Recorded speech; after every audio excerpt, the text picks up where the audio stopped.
दोस्तों मैं नील आज आपको कहानी सुनाऊंगा रक्त की प्यासी चुड़ैल। चुड़ैल चुड़ैल। जब मैं गांव में अपनी दादी के साथ रहता था मेरी आयु 15 वर्ष थी। मुझे भूत प्रेत और चुड़ैल इन सबको असली में देखने का शौक चढ़ा था।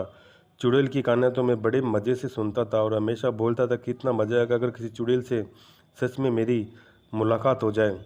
मेरी दादी की किराना और दूध की डेयरी थी, ऐसी दो दुकानें थीं। दादी और मैं मिलकर दोनों दुकान चलाते। गांव में हमारा बड़ा नाम था। हर रात को दुकान बंद करके दादी घर चली जाती और मैं अपने दोस्तों के साथ चौराहे पर बैठकर एक दूसरे को भूत प्रेतों की कहानियां सुनाते। कभी कभी गांव के बड़े बूढ़े भी हमारे साथ बैठकर चुड़ैल की कहानियां सुनते और कभी कभी तो गांव वालों ने छुपते छुपाते तरह तरह की हॉन्टेड जगह पर जाते थे। इन सब में से मैं आगे होता था। मुझे उन सभी अमानवीय शक्तियों को ललकार का बड़ा शौक था। पर मेरी ज़िंदगी में एक दिन ऐसा आया कि एहसास हो गया कि कितनी भी बड़ी मुसीबत को बुलावा दे रहा था। एक रात की बात है। दुकान बंद करके दादी घर चली गई थी और मैं दोस्तों के साथ दुकान के सीढ़ियों पर ही पंचायत लगा के बैठ गया। मेरे एक दोस्त बाबूलाल ने चुड़ैल की सच्ची घटना बताई। पड़ोस के गांव वाले कुछ लोग हफ्ते भर पहले रात को जंगल से लौट रहे थे। उसी समय उन पर एक चुड़ैल ने हमला कर दिया। उसमें से एक तो उस, उसने किसी की शिकार की तरह दबोच लिया और उसकी गर्दन पर अपने लंबे नुकीले दांत गड़ाकर खून गटकने लगी। बाकी लोग जैसे तैसे करके जान बचाकर भागे। उनका यह दोस्त जिसका चुड़ैल ने खून पिया था अगले दिन बगल के तालाब के पास बेहोशी की हालत में मिला था। लोग उसे हॉस्पिटल में ले गए। वह बच तो गया लेकिन उसके शरीर में हमेशा खून की कमी रहने लगी। आज सुबह उसकी मौत हो गई। अब उस जंगल के रास्ते से उस गांव का कोई भी व्यक्ति आता जाता नहीं। हमारे गांव के लोग लंबे रास्ते से होकर आते हैं। मैं बोला कि चुड़ैल भूत प्रेत सब गप है, जंगल में कुछ और ही कांड हुआ होगा। फिर मजाक मजाक में हम सब बात में शर्त लगी जो कि जंगल के बीचों बीच पुराने पीपल के पेड़ पर लाल कपड़ा बांध के आएगा वो सबसे बड़ा जिगर वाला माना जाएगा। उस चुनौती के लिए 3 लोग आ गए हैं, मैं, आशीष और विवेक। दूसरे दिन रात को दुकान बंद करने के बाद सबने घर बोल दिया कि एक दूसरे का बर्थडे थोड़ा लेट आएंगे। फिर मैंने एक लाल रिबन जेब में रख ली और विवेक की मोटरसाइकिल पर हम रात के 9 बजे निकले। बाकी दोस्त जंगल की सीमा देश के पास खड़े थे। आशीष मोटरसाइकिल चला रहा था। उस दिन चांदनी रात थी, इस वजह से आसपास का नज़ारा ठीक ठाक दिख रहा था। तीनों को डर लग रहा था पर बात इज्जत की थी, इस इसलिए काम करना है। आशीष मोटरसाइकिल चलाने में उस्ताद था, इसलिए जंगल वाले रास्तों पर बाइक हर बार वही चलाता था। हम जंगल के बीचों बीच पीपल के पास पहुंचे। मैं बाइक से उतरा और विवेक मुझे टॉर्च लाइट का फोकस दिखाने लगा। मैंने लाल डिब्बी निकल जाके पीपल की टहनी को बांध दी। जब मैं पीछे मुड़ा तब एक नुकीले पत्थर से ठोकर लगी, मेरे मुंह के बल गिरा। मेरे पैर में गहरी चोट लगी और खून पानी की तरह बहने लगा। मेरे दोस्त ने मुझे सहारा देकर बाइक पर बिठाया। फिर हम गाड़ी स्टार्ट करके गांव की तरफ निकल पड़े। बस थोड़ी ही दूर गए थे कि पीछे किसी ने गुजरने की आवाज़ आई। आशीष ने मोटरसाइकिल रोक दी। हम तीनों ने बाइक पर बैठे बैठे पीछे मुड़ के देखा। उस वक्त जो नज़ारा हमारे आंखों के सामने था उसे देखकर कुछ समय के लिए हमारा दिल धड़कना पीछे मुड़ के देखा तो उनका दिल धड़कना बंद हो गया, क्योंकि मेरा खून जिन पत्थरों पर गिरा था उन पत्थरों का एक औरत एक एक करके चाट रही थी। औरत पूरी तरह से खून से नहाई हुई थी, सिर्फ उसकी आंखों का सफ़ेद पुतलियाँ दिख रही थी। खून चाटते वक्त हमारी तरफ देख रही थी। तभी अचानक उसने पत्थर फेंककर हमारी तरफ झपट पड़ी। फिर आशीष ने किसी रेसर की तरह बाइक भगाई। मैं उसे देखने के लिए पीछे मुड़ा। वह औरत 4 पैरों पर किसी नरबक्षी भेड़ी की तरह हमारा पीछा कर रही थी। एक पल के लिए तो हमने उसे पकड़ ही लिया था, पर किस्मत से आशीष के हाथ में बाइक थी। उसने गाड़ी 80 या 90 की स्पीड से भगाई। हम जंगल की सीमा के बाहर आ गए और वह भयानक चुड़ैल कहीं गायब हो गई। हमारे वापस लौटते समय बड़बोले नजर बट्टू दोस्त घर भाग चुके थे। अगले दिन दादी ने देखा कि मैं कुछ परेशान और डरा था। उन्होंने मुझे सच सच उगलवा दिया और मैंने सब हकीकत बता दी। उस दिन दादी ने मुझे खूंटे से बांध कर मारा था। बाकी दोस्तों के घर जाकर दादी ने कारनामा बता दिया। सबको जम के मार पड़ी। फिर दादी ने सिर्फ 2 दिनों के अंदर हमारे दोनों दुकान और बगल के गांव के पाटिल को बेच दिया। और एक रात तो जब ने मुझे हनुमान जी के मंदिर में सुलाया गया, उसके बाद मैं गांव छोड़ने को तैयार पर दादी ने मुझे मार कूट के मुंबई लाई। जब से मैं वही रहता हूँ। कुछ दिनों बाद सब नॉर्मल होगी। फिर दादी ने गांव छोड़ने का कारण पूछा, तब दादी ने बताया कि पत्थरों पर गिरा हुआ मेरा खून चाटने वाले वो तक रक्त पिशाच ने चुड़ैल थी और अब उसको मेरे खून का चस्का लग गया। अभी भी वह चुड़ैल मेरी तलाश में भटक रही होगी, इसलिए मेरी सुरक्षा के लिए दादी ने गाँव छोड़ने का निर्णय किया। लेकिन दादी के कहने के अनुसार वह रक्त पिशाच चुड़ैल आज भी मुझे ढूंढ रही है।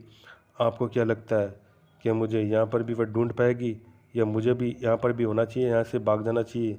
ये मैं आप लोगों पर छोड़ता हूँ। Flat number 506। मेरा नाम रवि है।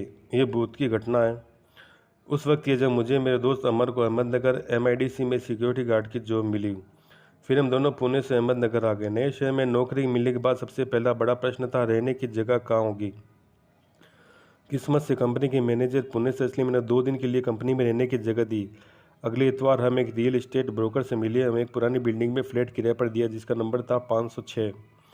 हमने उस ब्रोकर को 3 महीने का किराया एडवांस दिया और उसी दिन शाम 6 बजे सामान लेकर नए फ्लैट में रहने लगे।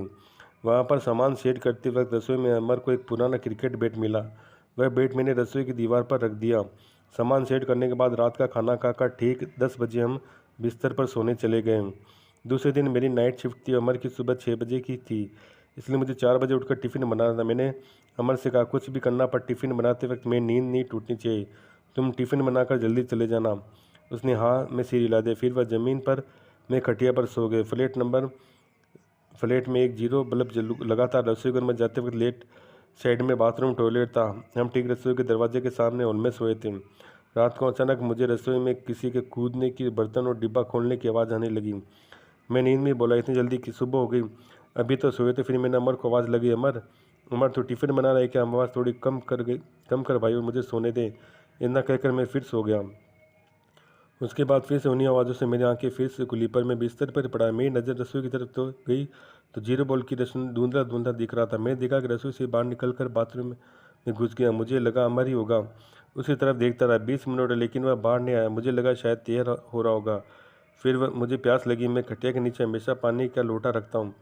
वे लेने के लिए जब मैं झुका तो नीचे का नज़ारा देखकर मैं भटक गया, क्योंकि अमर अभी भी नीचे ज़मीन पर ही सोया था। अब मुझे अमर मेरे सामने था तो बाथरूम में 20 मिनट से कौन घुस गया होगा, ये सोचकर मैं डर के मारे सिर उठा। मैं डर के मारे कांपने लगा। मैंने उठकर अपने लाइट के सभी स्विच चालू किए। घड़ी समय देखा रात के 12 बजे थे। फिर मैंने अमर को उठाया। उसने पूछा भाई तो अभी बाथरूम में गया था ना, तू बाहर कब आया? अमर नींद में आके मलते हुए बोला नहीं मैं नहीं गया, मेरी नींद अभी भी तूने तोड़ी है। तब जाकर मैंने उसे सब बताया। फिर हमने पूरा घर छान मारा, हमें कुछ नहीं दिखा। बाद में अमर बोला कि शास्त्री तुझे वहम होगा, खुद भी सो जा, मुझे सोने दे, कल सुबह मुझे काम पर जाना है। फिर जो हुआ मुझे वहम मानकर सो गया। अगले दिन सुबह सुबह पुणे से हमारा गणेश नाम एक दोस्त सरकारी बैंक का एग्ज़ाम देना था, क्योंकि उसे अहमदनगर एग्ज़ाम देने सेक्टर जाना था। हमारे साथ ही रुका। उस दिन मुझे नाइट शिफ्ट जाना था।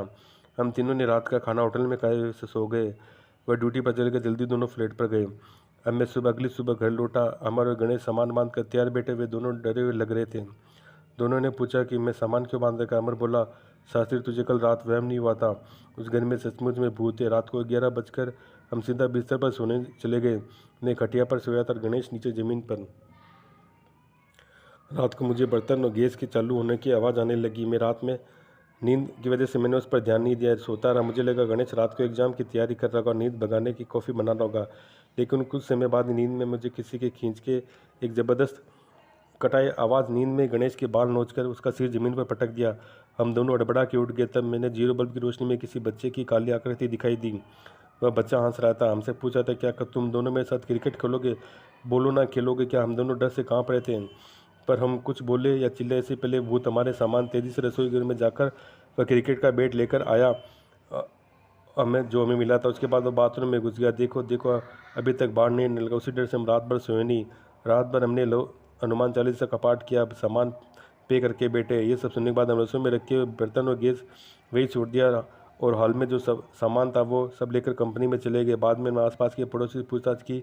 सबने बताया बिल्डिंग बनते समय बाद बच्चे के ऊपर से गिरकर मौत हुई थी। अभी तक उस बच्चे की आत्मा वही भटक रही है। कभी कभी यह बच्चा आसपास बिल्डिंग वालों को दिखता है। कभी कोई उसे देखने वालों के साथ क्रिकेट खेलने वाले कहता है यह भूत फ्लैट नंबर 506 नंबर की सच्ची घटना। तो दोस्तों आज के लिए इतने ही, तब तक के लिए धन्यवाद।